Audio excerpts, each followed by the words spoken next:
Okey, sekarang ni kita nak tengok praktis formatif 6.2 di muka surat 105 buku teks ya. Okey, kita tengok praktis formatif 6.2. Kita cuba jawab soalan. Okey, soalan nombor 1. Soalan yang pertama. Kita tengok. Nyatakan aplikasi mitosis dalam bidang pertanian. Aplikasi mitosis ni maksudnya apakah kegunaan mitosis yang kita belajar ni dan macam mana kita boleh applykan dia dalam bidang pertanian. Macam mana kita boleh menggunakan pengetahuan mitosis untuk kita applykan, gunakan dalam bidang pertanian. So aplikasi dia adalah dalam bidang culture tissue. Culture tissue. Awak tulis saja culture tissue. Nanti cikgu akan terangkan apa di culture tissue. So jawapan dia culture tissue. Okey, nombor 1 jawab. Nombor 2. Terangkan proses yang berlaku semasa fasa S. Fasa S tu yang tadilah yang kita sel tu. So awak tulis jawab yang ni, soalan nombor 2.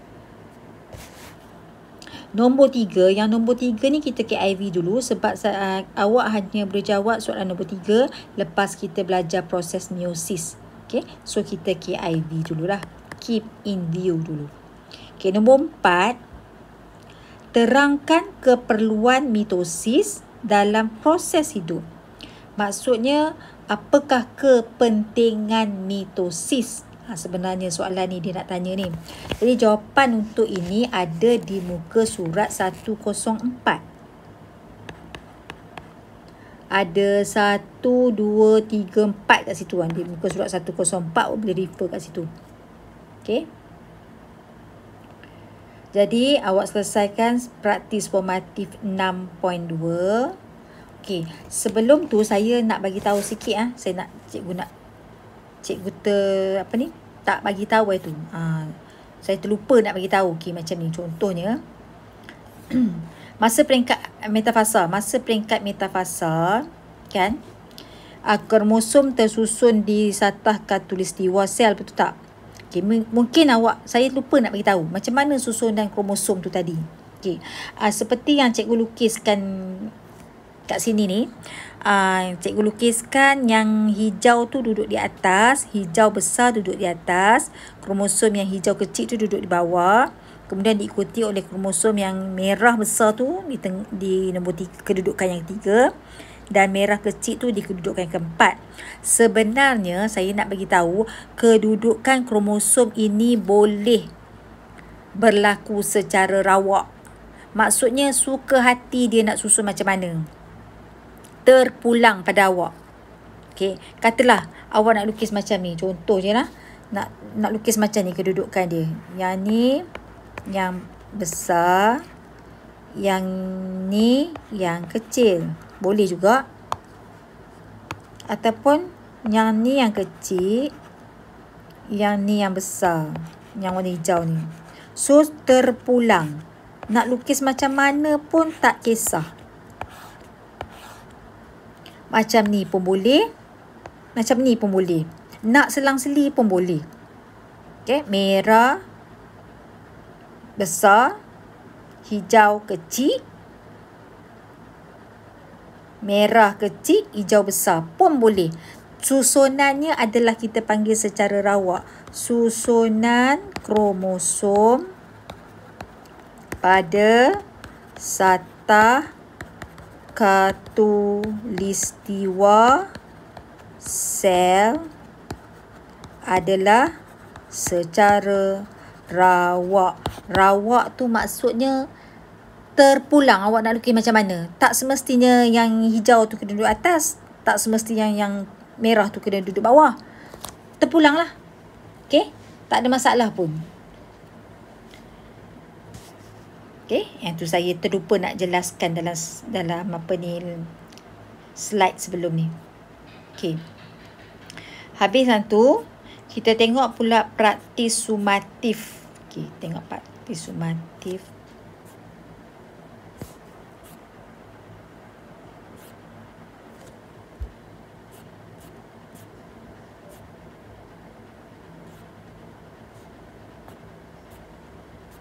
Okay, kita tengok praktis sumatif 6. Praktis sumatif 6. Yang ni saya nak awak jawab soalan-soalan tertentu saja setakat kita belajar ni. Okay, yang pertama, namakan urutan proses mitosis. Boleh ikut no? Pak Mat. Yang ni. Ni awak boleh jawab. Nombor 1. Apakah fungsi sentriol dalam pembahagian sel haiwan? Fungsi sentriol adalah untuk membentuk gentian gelindung. Sentriol yang macam silinder tu kan, yang cikgu lukiskan macam ni tu kan. Fungsinya adalah untuk membentuk gentian gelindung dalam sel haiwan. Ingat ya, dalam sel tumbuhan tak ada sentriol. Sel tumbuhan tidak mempunyai sentriol. Hanya sel haiwan saja mempunyai sentriol. Okey, boleh jawab. Nombor 3. Nyatakan satu perbezaan di antara metafase. Okey, yang ni kita tak boleh jawab lagi. Kita simpan dulu KIV dulu sebab kita tak belajar lagi meiosis. Nombor 3 tinggalkan. Okey, nombor 4. Nombor 4A. Terangkan kepentingan. Apa pentingnya proses pembahagian sel yang berlaku di hujung akar tumbuhan? Maksudnya refer kepada proses pembahagian sel mitosis lah. Mitosis. Maksudnya dia refer pada mitosis. Apakah kepentingan mitosis yang berlaku di hujung akar tumbuhan? So, mitosis yang berlaku di hujung akar tumbuhan adalah untuk menambahkan bilangan sel akar. Menambahkan bilangan sel akar. Jadi, bila sel akar tu dah bertambah, apa jadi pada akar tadi? Bila bilangan sel akar bertambah, akar akan menjadi lebih panjang untuk menyerap air dan garam mineral. Itu adalah kepentingan mitosis yang berlaku di hujung akar. Untuk menambahkan bilangan sel di hujung akar, bila bilangan sel dah bertambah, akar menjadi lebih panjang. Bila akar menjadi lebih panjang, penyerapan air dan garam mineral akan lebih berkesan. Okey, yang tu jawapan ya.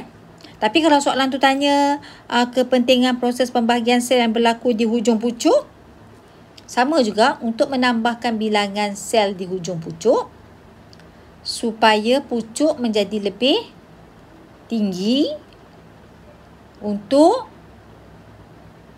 menerima lebih banyak cahaya matahari bagi proses fotosintesis. Yang tu kalau di hujung pucuk ya. Okey. Nombor 4B.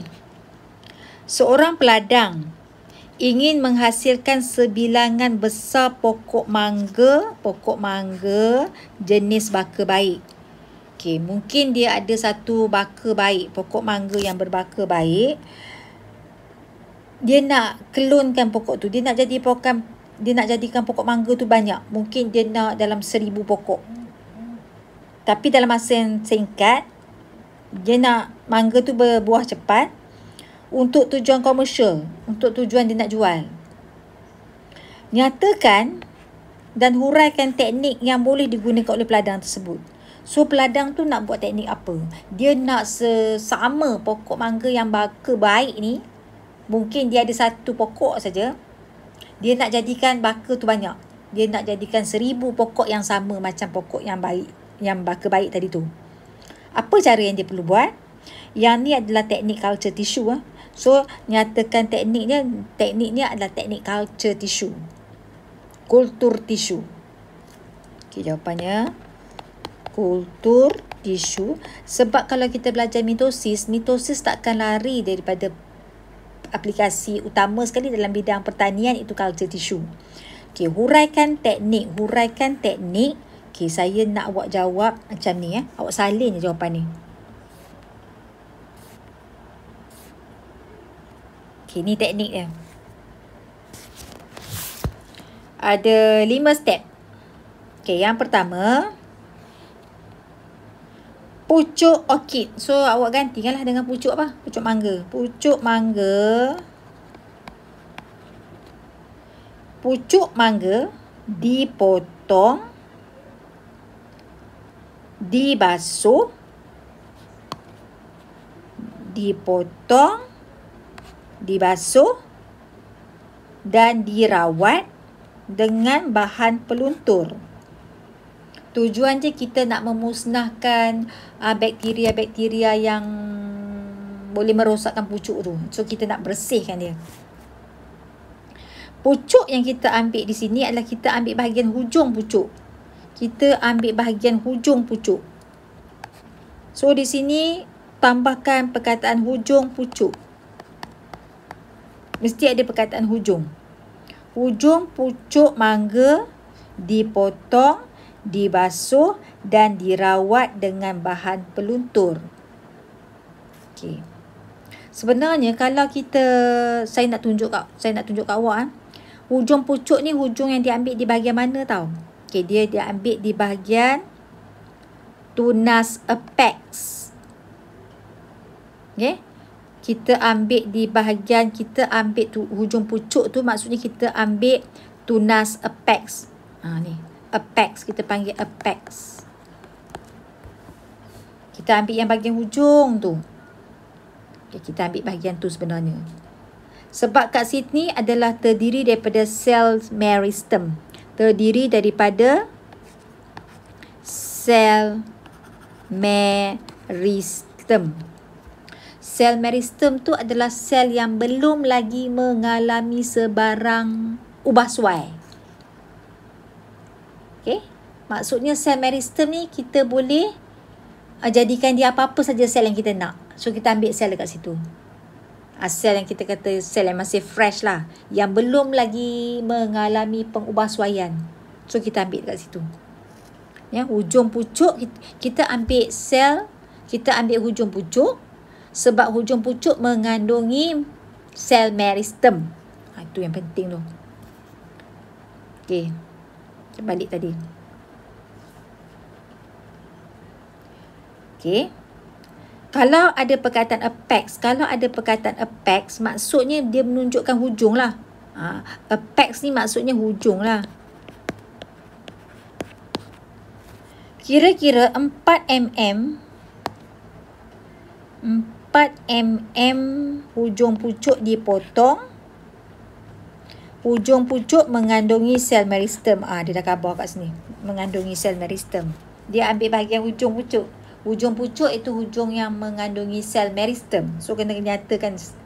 Ini semua penting ya. Kemudian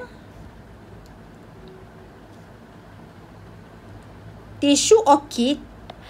Tisu orchid tukarlah. Bukan orchid lagi lah, mangga lah. Tisu mangga. Sebab kita nak tanam pokok mangga. Tisu mangga diculture. Diculture tu maksudnya dibiakkan dalam medium agar. Tambah sikit lah. Dalam medium agar.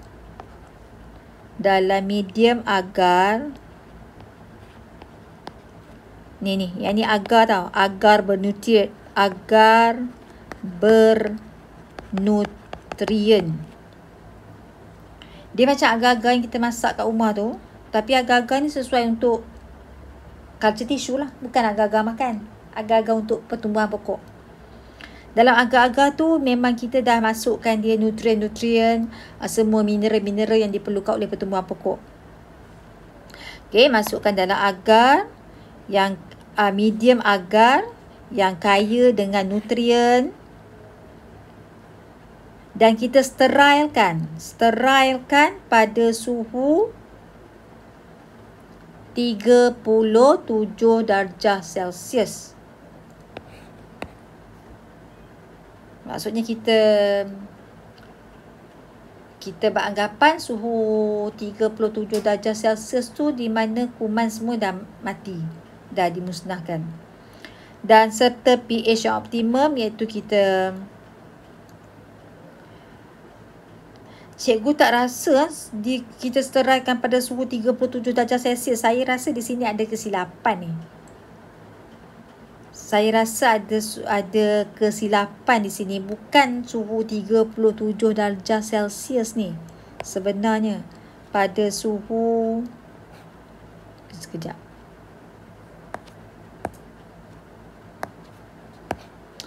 Kita padam pada suhu 37 ni, cikgu rasa bukanlah. Pada suhu yang tinggi.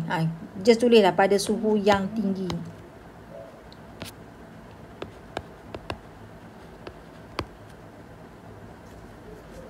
Pada suhu yang tinggi serta pH yang optimum. pH yang optimum ni, pH yang sesuai lah. Okay.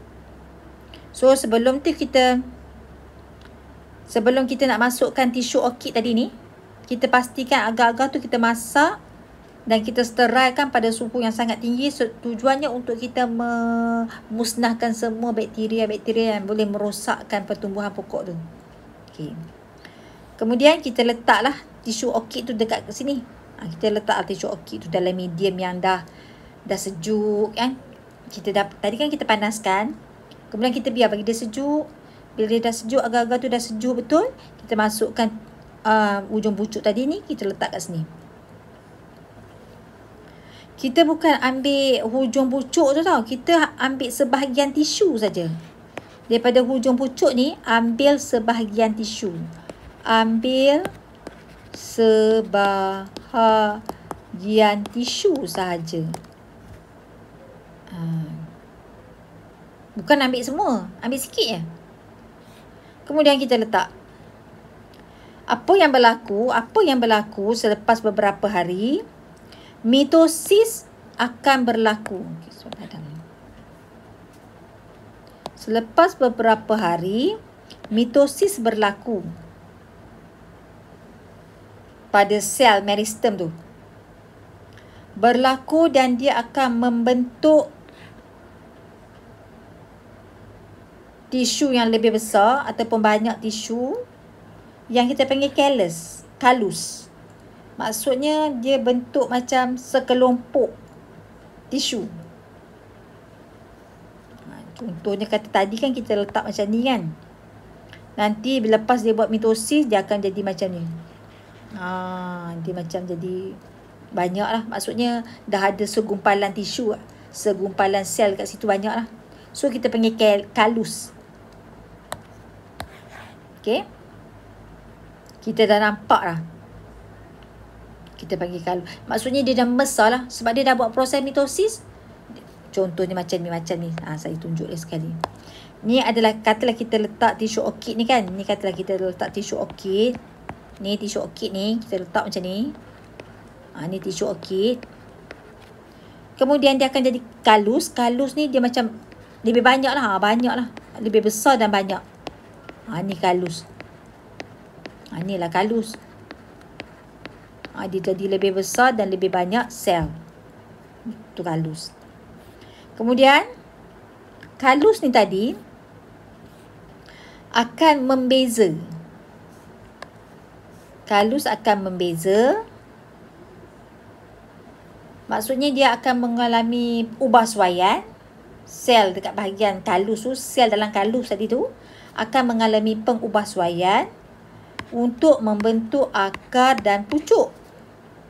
Jadi dia akan modified. Okay. Sel di bahagian sini akan jadi akar, sel di bahagian sini pula akan jadi pucuk.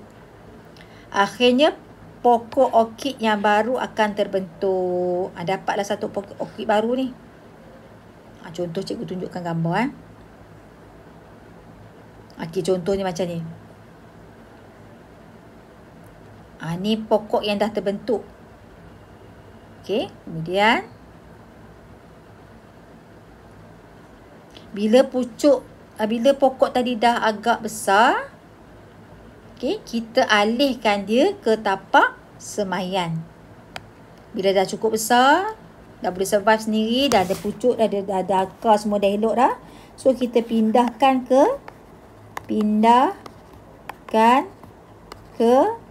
tapak semaian. So kita boleh buat beribu-ribu pokok. Okey. Kalau kita nak 1000 pokok, kita boleh hasilkan 1000 pokok. Dan pokok yang akan tumbuh nanti adalah pokok yang sama seperti asal. Sebab apa sama? Sebab dalam proses culture tissue ni, tidak akan berlaku sebarang pembiakan seks. Maksudnya tidak ada penglibatan gamet jantan dengan gamet betina. Maksudnya pokok ni buat pembiakan aseks, tanpa seks. Maksudnya memang dia akan sama macam induk, dan ini kita panggil proses pengklonan ataupun proses culture tissue tu adalah sebenarnya proses pengklonan pokok. Okay. Jadi ini adalah jawapan untuk soalan tadi, soalan 4B. Jelas ya? Soalan 4B. Awak tulis step tu dan lukis gambar rajah yang ada kat sini. Make sure awak tulis, awak faham. Bila awak faham, pemeriksa yang akan menanda kertas awak nanti pun dia pun faham. Jangan awak tulis, awak tak faham.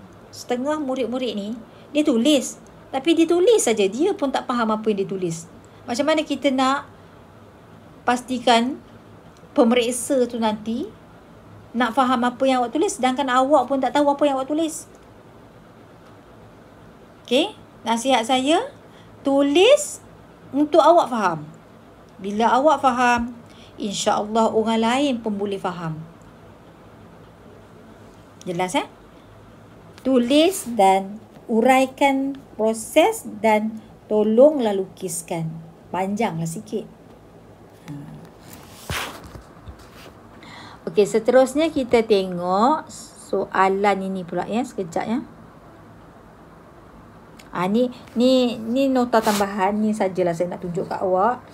Kita boleh, okey, projek culture tissue dijalankan dengan meluas di Malaysia untuk memperbanyakkan klon tanaman dalam masa yang singkat.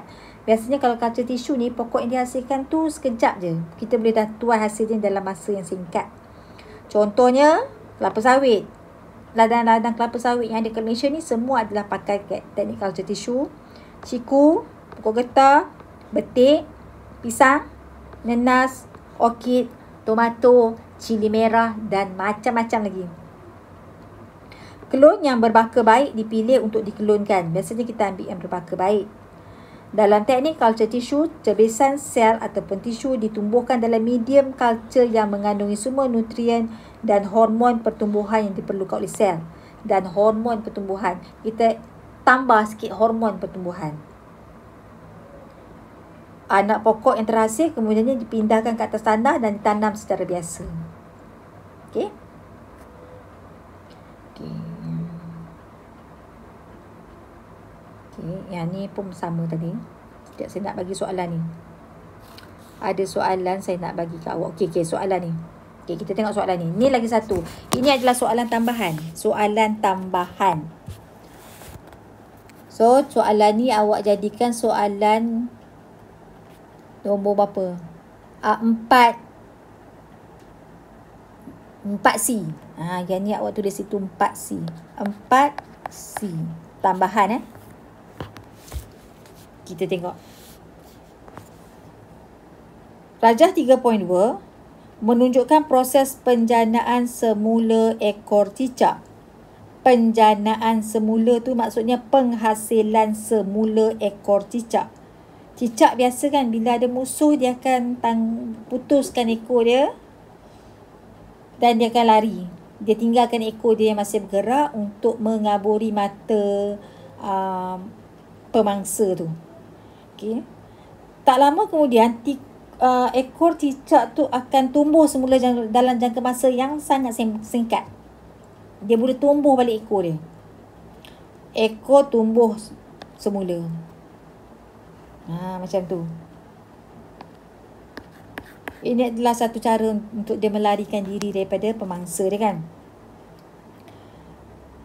Berdasarkan Rajah 3.2, Terangkan proses yang menyebabkan perubahan struktur ekor cicak. Proses yang menyebabkan perubahan struktur ekor cicak. Terangkan proses. So, awak bagi tahu nama proses dulu. Nama proses mitosis. Okey. Nama proses mitosis.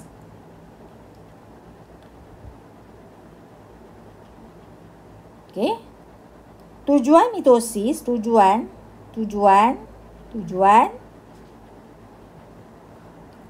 Kenapa apa yang berlaku dekat ekor cicak ni? Apa yang sebenarnya berlaku pada ekor cicak ni? Okey. Contoh. Allah, sekejap mana dia tadi? Okey, katalah macam ni. Katalah kat sini ada sel ekor kat sini. Kan? Sel ekor cicak ni, sel ekor cicak yang masih ada tu akan buat proses mitosis. Ni sel. Sel ekor cicak yang masih ada tu akan buat proses mitosis.